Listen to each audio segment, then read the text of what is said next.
बिस्मिल्लाहिर्रहमानिर्रहीम। अस्सलाम वालेकुम नाज़रीन, हाज़िर खिदमत है आपका मेज़बान अब्दुल कुद्दूस रावलपिंडी इस्लामाबाद की ताज़ा तरीन धमाकेदार अपडेट्स के साथ। नाज़रीन, फ़ौज में एक इस्तिलाह इस्तेमाल होती है, कैमोफ्लाज एंड कंसीलमेंट, छुपाओ और तलबीस।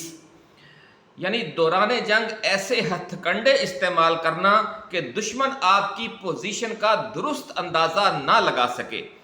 सियासत में भी इस हथकंडे की बड़ी अहमियत है। इस हिकमत अमली के तहत ऐसे पैंतरे बदले जाते हैं कि आपके मुखालफिन आपकी हकीकी पोजीशन और जो असल गेम प्लान है उसके हवाले से अंधेरे में रहें। इमरान खान अपनी सियासी जंग में ये कैमोफ्लाज एंड कंसीलमेंट का फार्मूला इंतहाई कामयाबी से इस्तेमाल करता है और अपने दुश्मनों को चकरा कर रख देता है। वो एक रोज़ एक बयान देता है, इसके मुखालफिन 2-3 दिन लगाकर इसका जवाबी बयानिया लॉन्च करते हैं। इस दौरान खान पहले बयान से हटकर एक नया धमाका कर देता है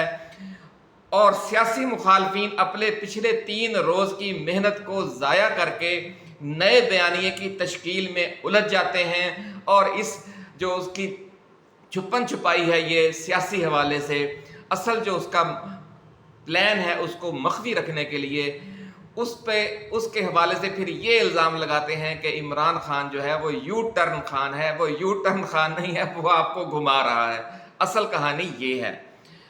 नाज़रीन, ये गर्द उड़ाकर खान ने बड़ी महारत से और चाबुक दस्ती से डीप इस्टेब्लिशमेंट और दोस्त ममालिक की मदद से एक नई शुरुआत की तैयारी मुकम्मल कर ली है। इस हवाले से याद होगा आपको कि हम आपको सबसे पहले खबर देने वाले न्यूज़ चैनल्स में, यूट्यूब चैनल्स में शामिल हैं।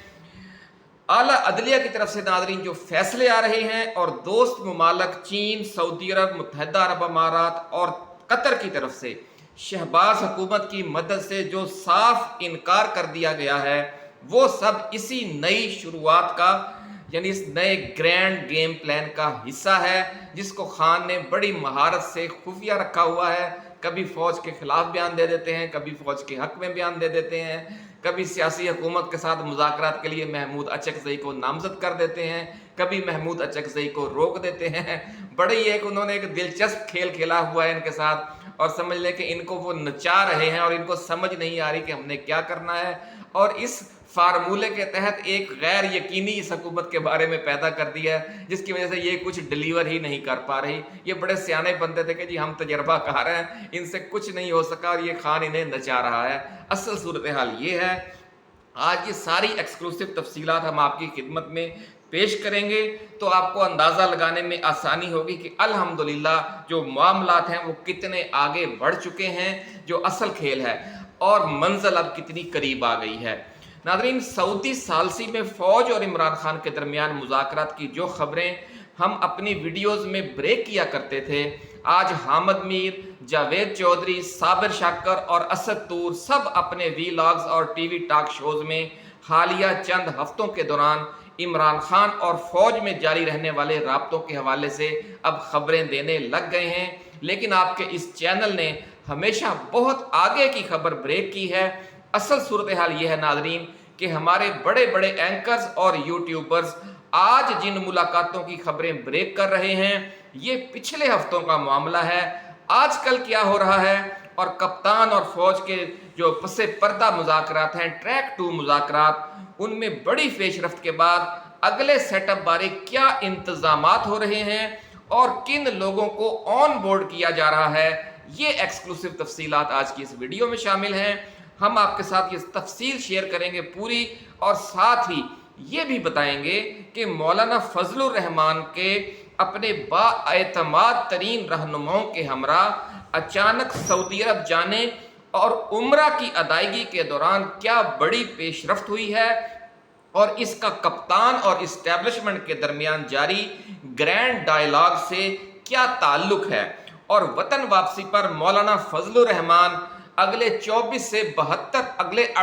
से 72 घंटों में क्या बड़ा धमाका करने जा रहे हैं, ये सारी तफसील आज हम आपके लिए लेकर आए हैं। इसके साथ साथ हम आपको ISI के साबिक सरबरा जनरल रिटायर्ड फैज़ हमीद के मुतहर्रिक होने और इस हवाले से हामिद मीर की गवाही पर भी बात करेंगे और ये भी बताएंगे कि फौजी इस्टेब्लिशमेंट और इमरान खान के दरमियान इख्तलाफात की बहुत गहरी खलीज को कम करने में फैज़ हमीद ने क्या किरदार अदा किया है और आने वाले सेटअप की तश्कील में फैज़ हमीद का क्या किरदार होगा। और पीटीआई अगले 15 रोज़ में जो ग्रैंड अपोजिशन अलायंस तश्कील देने जा रही है, इसमें भी फैज़ हमीद का क्या ताल्लुक है। नाज़रीन, ये सारी तफसीलात शेयर करने से पहले हम अपने नए आने वाले दोस्तों से ये गुजारिश करेंगे कि वो इस चैनल को सब्सक्राइब करके बेल आइकन ज़रूर दबा दें ताकि हमारी नई आने वाली वीडियोस आपको बर वक्त मिलती रहें और कोई अहम वीडियो आपकी नज़रों में आने से रह ना जाए। नाज़रीन, हामिद मीर ने कल परसों ये खबर दी है कि वज़ीर आला खैबर पख्तूनख्वा इत्तवार को आधी रात के वक्त अडयाला जेल खुलवाकर इमरान खान से तफसीली मुलाकात करते हैं और फिर जेल से बाहर निकलकर पिशावर वापस जाने की बजाय रावलपिंडी शहर की भूल भलियों में खो जाते हैं। नाज़रीन, असल सूरत हाल ये है कि ताकतवर लोगों और इमरान खान के दरमियान बिल वास्ता मुज़ाकरात में वज़ीर आला खैबर पख्तूनख्वा अली अमीन गंडापुर की ये पहली काविश नहीं है। हमारे पुराने नाज़रीन जानते होंगे और ये वीडियो अभी तक हमारी टाइमलाइन पर मौजूद भी है, जिसमें हमने ये खबर ब्रेक की थी कि पेशावर में एक ताकतवर इदारे के ब्रिगेडियर लेवल के अहम तरीन ऑफिसर और कोर कमांडर पेशावर से वज़ीर आला खैबर पख्तूनख्वा की बार बार मुलाकातें हो रही हैं और इस दौरान वो फिर अडयाला जेल आकर खान से भी मिलते हैं। नाज़रीन, हामिद मीर ने जिस मुलाकात का हवाला दिया, इसमें नई बात सिर्फ ये थी कि उस रात वो पेशावर के ताकतवर लोगों के पास नहीं गए अडयाला जेल से निकलकर, बल्कि रावलपिंडी के ताकतवर लोगों से मिले। नाज़रीन, आपको याद होगा कि एक ज़माने में आईएसआई के साबिक सरबराह जनरल हमीद गुल बहुत मुतहर्रिक हुआ करते थे और मुख्तलिफ दीनी व सियासी जमातों को एक प्लेटफॉर्म पर लाकर आईजीआई के नाम से एक सियासी इत्तेहाद उन्होंने बनवाया था, जिसने मियां नवाज शरीफ को फिर वज़ीर आला पंजाब मुंतखब करवाया था। इस्लामी जमहूरी इत्तेहाद आपको नाज़रीन याद होगा, 90 के अशरे की बात है, 80 के अशरे की बात है। ज़राए का कहना है नाज़रीन कि आईएसआई के साबिक सरबराह फैज़ हमीद भी आजकल बिल्कुल उसी अंदाज में मुतहर्रिक हैं और पीटीआई के साथ मुल्क भर से मुख्तलिफ दीनी, सियासी और कौम परस्त जमातों को शामिल करके एक ग्रैंड अलायंस की तश्कील पर काम कर रहे हैं और अगले 15 से 20 रोज़ में इस इत्तेहाद को आप अमली शक्ल में भी देख सकेंगे। नाज़रीन, ये इत्तेहाद बनाने की 1.5-2 माह पहले भी कोशिश हुई थी, लेकिन चूंकि उन दिनों कोई गारंटर सामने नहीं आया था, इसलिए ये मामला लटका रहा। अब ज़राए का कहना है कि इमरान खान को अपना बड़ा भाई कहने वाले सऊदी वलीअहद शहजादा मोहम्मद बिन सलमान इस सिलसिले में भी मुतहर्रिक हैं और उन्होंने न सिर्फ कप्तान और फौज के दरमियान सुलह करवाने में कलीदी किरदार अदा किया है, बल्कि इमरान खान और मौलाना फजलुर रहमान को भी एक प्लेटफॉर्म पर लाने के लिए सऊदी शाही खानदान की ताकतवर शख्सियात को दरमियान में डाला गया है। ज़राए का नाज़रीन ये कहना है कि मौलाना फजलुर रहमान के सऊदी अरब के हालिया अचानक दौरे के दौरान इस हवाले से अहम मुलाकातें और अहम फैसले हो गए हैं। सऊदी अरब से वतन वापसी से कबल जो मौलाना फजलुर रहमान हैं वो कतर जाकर इस्माइल हनिया के बेटों से मिले और ताज़ियत की, और खालिद मशअल जो साबिक सियासी सरबराह हैं उनसे भी उन्होंने अहम मुलाकात की है। नाज़रीन, ग्रैंड अलायंस के हवाले से अगले 72 घंटों में मौलाना एक बड़ा सियासी धमाका करने जा रहे हैं, इस मामले से आगाह हलकों ने ये दावा किया है। एक और बहुत बड़ी खबर यह है नाज़रीन कि इमरान खान ने पिछले दिनों में पहले उमर अयूब के ज़रिए और फिर अलीमा खान के ज़रिए army chief general Asim Munir को बतौर सिपा सालार पाकिस्तान और पाक फौज को बहसियत अदारा मुल्क की रीढ़ की हड्डी करार देकर जो मस्बत सिग्नल दिए, वो दरअसल जमात इस्लामी और मुस्लिम लीग फंक्शनल के तहफ़्फ़ुज़ात दूर करने के लिए थे, क्योंकि इस बयान के दौरान ही फिर मुस्लिम लीग फंक्शनल के जो मरकज़ी जनरल सेक्रेटरी हैं साबिक़ वज़ीर इत्तलात मोहम्मद अली दुरानी, उन्होंने भी फिर न्यूज़ चैनल्स पर आकर खुल्लम खुल्ला इमरान खान की हिमायत करना शुरू कर दी। नादरीन, ये दोनों जमातें जो हैं फंक्शनल लीग और जमात इस्लामी इस्टेब्लिशमेंट की इत्तहादी हैं और ऐसे ग्रैंड अलायंस का हिस्सा बनने पर तैयार नहीं थी कि जिसकी सबसे बड़ी जमात के फौज के साथ कशीदा ताल्लुकात चल रहे हों। तो उन्हें मुतमिन करने के लिए खान तक ये फिर पैगाम पहुंचाया गया, और चूंकि खान इस सारे मामले को समझते हैं कि कौन कौन सी पसे पर्दा कुव्वतें उनका दस्तो बाजू हैं, इसलिए उन्होंने देर नहीं लगाई। पहले उमर अयूब की ड्यूटी लगाई गई, फिर अलीमा खान की। नाज़रीन, ज़राए का ये कहना है कि इन दोनों जमातों की क़यादत और इमरान खान के दरमियान बिल वास्ता राब्ते करवाने में भी जनरल फैज़ हमीद ने अहम किरदार अदा किया है। दूसरी तरफ नाज़रीन, सऊदी वलीअहद भी चूँकि खसूसी तौर पर मुतहर्रिक हैं, इसलिए ज़राए का कहना है कि फ़ौज और PTI के दरमियान जो कशीदगी थी वो ख़त्म हो चुकी है, लेकिन चूँकि फ़ौज अभी मौजूदा सेटअप को फौरी ख़त्म करना नहीं चाहती, इसलिए इमरान खान के साथ मामलात में स्टिक एंड कैरेट की बज़ाहिर पॉलिसी अपना रखी है। ज़राए का कहना है कि चूँकि PTI की ज़ेर क़यादत मुल्क में अगले 4 साल के लिए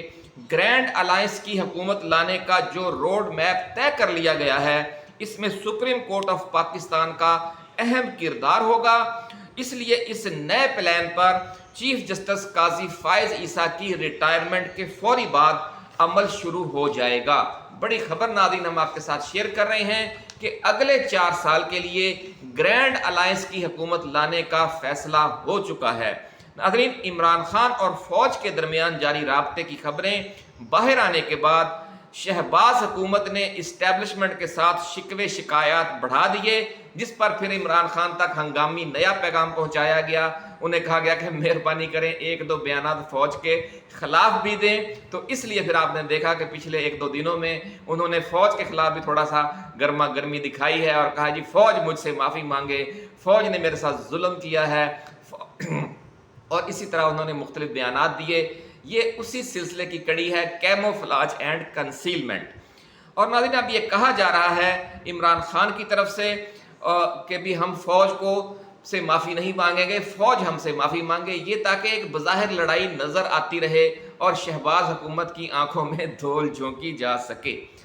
क्योंकि अब वो ये शिकवा कर रहे हैं फौज से। नाज़रीन, ज़राए का ये कहना है कि बाज़ाब्ता शिकवा किया गया है कि जनाब आपने हमारे हाथ पांव बांध कर हमें मरवा दिया है। खारजा उमूर और अमूर ख़जाना फौज के हाथों में थे, इसलिए सऊदी अरब, मुत्तहिदा अरब अमारात, कतर और चीन से अरबों रुपए की सरमायाकारी और ग्रांट फौज ने लेकर देनी थी, लेकिन कहीं से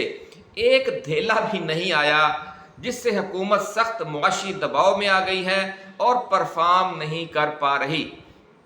दूसरी तरफ नाज़रीन, इस्टेब्लिशमेंट के करीबी लोगों का मौक़िफ़ है कि लंदन प्लान के दौरान मियां नवाज शरीफ और शहबाज शरीफ ने यह दावा किया था कि उनके सऊदी अरब, अमारात और कतर के शाही ख़ानदानों से ज़ाती ताल्लुकात हैं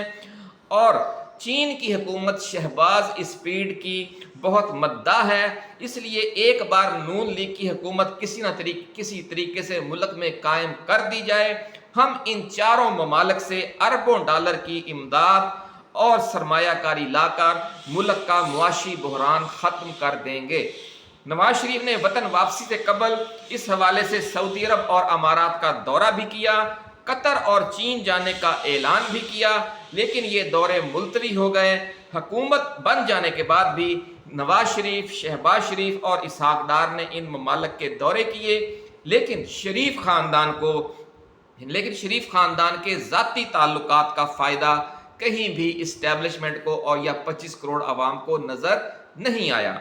इस्टेब्लिशमेंट ने जैसे तैसे करके नून लीग की हुकूमत बनवा दी थी। अब इस्टेब्लिशमेंट का कहना है, उनके ज़राए का, कि अब डिलीवर करना तो नून लीग का काम था, जो इससे हो नहीं सका। हुकूमत और इस्टेब्लिशमेंट की अहम शख्सियात एक दूसरे के हवाले से जो शिकायत कर रही हैं, वो इस बात का सबूत है नाज़रीन कि दोनों में इख्तलाफात की खलीज बहुत वसी होती जा रही है। हुकूमत की तरफ से ये शिकवा भी किया जा रहा है कि इमरान खान की हुकूमत को सुप्रीम कोर्ट की तरफ से कभी कोई गर्म हवा नहीं आई थी 3.5 साल के दौरान, اور سپریم کورٹ اور جج صاحبان کو اس زمانے میں اسٹیبلشمنٹ ہی مینج کیا کرتی تھی۔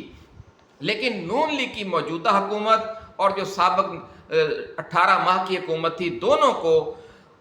قاضی فائز عیسیٰ کے چیف جسٹس آف پاکستان کا منصب سنبھالنے کے کچھ عرصے تک کے علاوہ سپریم کورٹ سے کوئی ریلیف نہیں ملا، نہ بندیال کورٹ سے کوئی ٹھنڈی ہوا آئی اور نہ ہی آج کل کوئی ٹھنڈی ہوا آ رہی ہے جب سے جو اسلام آباد ہائی کورٹ اور لاہور ہائی کورٹ نے علم بغاوت بلند کیا ہے قاضی فائز عیسیٰ کے خلاف، اور سپریم کورٹ کے 8 جج صاحبان بھی بغاوت کرنے کے بعد ہاتھ دھو کر نون لیگ کے پیچھے پڑے ہوئے ہیں۔ ایسا کہنا ہے نون لیگ کے اہم وفاقی وزراء کا آف دی ریکارڈ گفتگو میں۔ وہ یہ کہتے ہیں کہ جناب پہلے مخصوص نشستوں کا فیصلہ ہمارے خلاف آیا اور اب فارم 45 اور فارم 47 کا ملبہ ہم پر گرانے کی تیاری ہو رہی ہے۔ ایسے حالات میں کہ جب حکومت کی اپنی بقا ہی غیر یقینی کا شکار ہو، حکومت کیسے ڈیلیور کر سکتی ہے؟ دوسری طرف ناظرین، اسٹیبلشمنٹ کے قریبی لوگوں کا کہنا ہے کہ اداروں نے ججوں کو مینج کرنے کے لیے جتنا زور لگایا اور ان کی جتنی بدنامی ہوئی اسٹیبلشمنٹ کی اس وجہ سے، آج تک ایسا نہیں ہوا۔ یہ بات تو درست ہے۔ یہ بھی طے ہوا تھا، اسٹیبلشمنٹ کا کہنا ہے کہ سپریم کورٹ کو چیف جسٹس قاضی فائز عیسیٰ کے ذریعے مینج کیا جائے گا،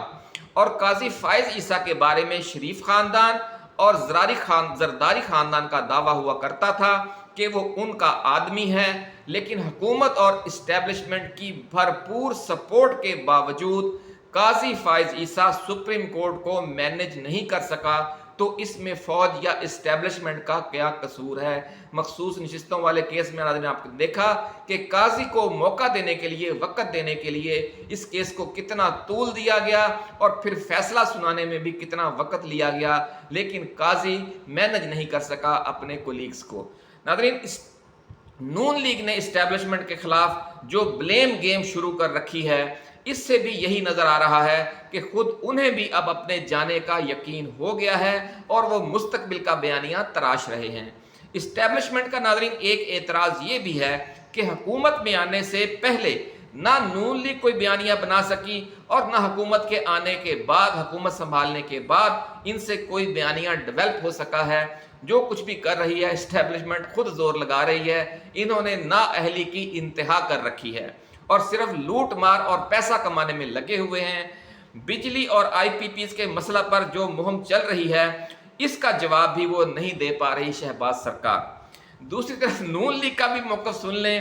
وہ یہ کہتے ہیں کہ جناب بجلی اور آئی پی پیز کے مسئلے پر سب سے زیادہ شور نگران حکومت کے سابق وفاقی وزیر گوہر اعجاز کی پریس کانفرنسوں اور جماعت اسلامی کے دھرنے کی وجہ سے مچا ہوا ہے، اور یہ کوئی ڈھکی چھپی بات نہیں کہ گوہر اعجاز بھی اسٹیبلشمنٹ کا بندہ ہے اور جماعت اسلامی بھی عرصہ دراز سے اسٹیبلشمنٹ کی سیاست کر رہی ہے، اور ٹی ایل پی نے حالیہ دنوں میں چیف جسٹس قاضی فائز عیسیٰ کے خلاف جو قتل کا فتویٰ دیا ہے، تو ٹی ایل پی کے بارے میں بھی یہی کہا جاتا ہے کہ وہ بھی اسٹیبلشمنٹ کا ہی ایک کل پرزہ ہے۔ تو نون لیگ والے یہ کہتے ہیں کہ خود اسٹیبلشمنٹ کے لوگ تو ہمارے پیچھے پڑے ہوئے ہیں یا قاضی فائز عیسیٰ کے اب پیچھے پڑ گئے ہیں، تو ہم کیسے ڈیلیور کر سکتے ہیں؟ دونوں کی باتوں میں وزن ہے۔ اب اس میں حقیقت کیا ہے؟ حقیقت ناظرین یہی ہے کہ دونوں اب ایک پیج پر نہیں رہے۔ دوسری طرف اسٹیبلشمنٹ کے قریبی لوگوں کا کہنا ہے ناظرین کہ نون لیگ والوں نے اپنی امیج بلڈنگ کے لیے قربانی دینا تو سیکھا ہی نہیں ہے۔ آئی پی پیز کے کیپیسٹی چارجز کے مسئلے پر عمران خان نے ڈالر کا ریٹ 148 روپے پر فکس کرنے کا معاہدہ کر کے بجلی کا ریٹ بڑھنے سے روکنے کی ایک کامیاب کوشش کی تھی اپنے 3.5 سالہ دور اقتدار میں، لیکن نون لیگ، پیپلز پارٹی اور استحکام پاکستان پارٹی کے بڑے لوگوں کے چونکہ 70% نجی بجلی گھر اپنی ملکیت ہیں، اس لیے انہوں نے 500-700 ارب روپے سالانہ کے ذاتی مفادات سمیٹنے کے لیے اپنی سیاست داؤ پر لگا دی اور بجلی اتنی مہنگی کر دی کہ عوام بھی خودکشیاں کر رہے ہیں اور صنعتوں کا بھٹا بھی بیٹھ گیا ہے۔ تو اس طرح اسٹیبلشمنٹ کا موقف یہ ہے کہ پیسے کے لالچ میں चमड़ी जाए दमड़ी ना जाए, इस फार्मूले पर अमल की वजह से नून लीग का और पीपल्स पार्टी का जो कोई बयानिया डेवलप नहीं हो सका और अवाम में जो नफरत है वो मजीद फैलती जा रही है। इस्टेब्लिशमेंट की करीबी शख्सियात का कहना है कि नून लीग और पीपल्स पार्टी वाले दावा करते थे कि हम तजर्बाकार हैं और हम आकर मामलात संभाल लेंगे, लेकिन उनकी गवर्नेंस तो ना तजर्बाकार इमरान खान से भी ज़्यादा ख़राब है। नादरीन, हम अपनी पिछली वीडियोज़ में आपको ये खबर ब्रेक कर चुके हैं कि नून लीग का हनीमून पीरियड ख़त्म हो चुका है। अब इस्टेब्लिशमेंट इनसे कारकर्दगी दिखाने का मुतालबा कर रही है, लेकिन जिस हुकूमत की रिट ही ना रहे और जो चंद माह की मेहमान नजर आए उसने कारकर्दगी क्या दिखानी है। इसलिए अब जो इनका मामला है वो खात्मा बिल खैर की तरफ जाना शुरू हो गया है और जो शिकवे शिकायत इस्टेब्लिशमेंट की करीबी शख्सियात नून लीग और पीपल्स पार्टी के बारे में कर रही हैं और नून लीग वाले इस्टेब्लिशमेंट और फौज के बारे में कर रहे हैं, जिनमें से कुछ शिकवे शिकायत इसी वीडियो में हमने आपके सामने पेश किए, वो इस बात का सबूत है कि जो खेल है अब वो ख़त्म हो गया है और ये हुकूमत अब आखिरी दमों पर है और उल्टी गिनती शुरू है। अक्टूबर नवंबर इस हवाले से फैसला कुन होंगे, लेकिन अगले 15 रोज में भी जो सुप्रीम कोर्ट का एक मखसूस नशिस्तों केस पर तफसीली फैसला जारी करेगी उसमें भी बहुत बड़ा धमाका होगा। आप अपना ख्याल रखिएगा। अल्लाह हाफिज। पाकिस्तान जिंदाबाद।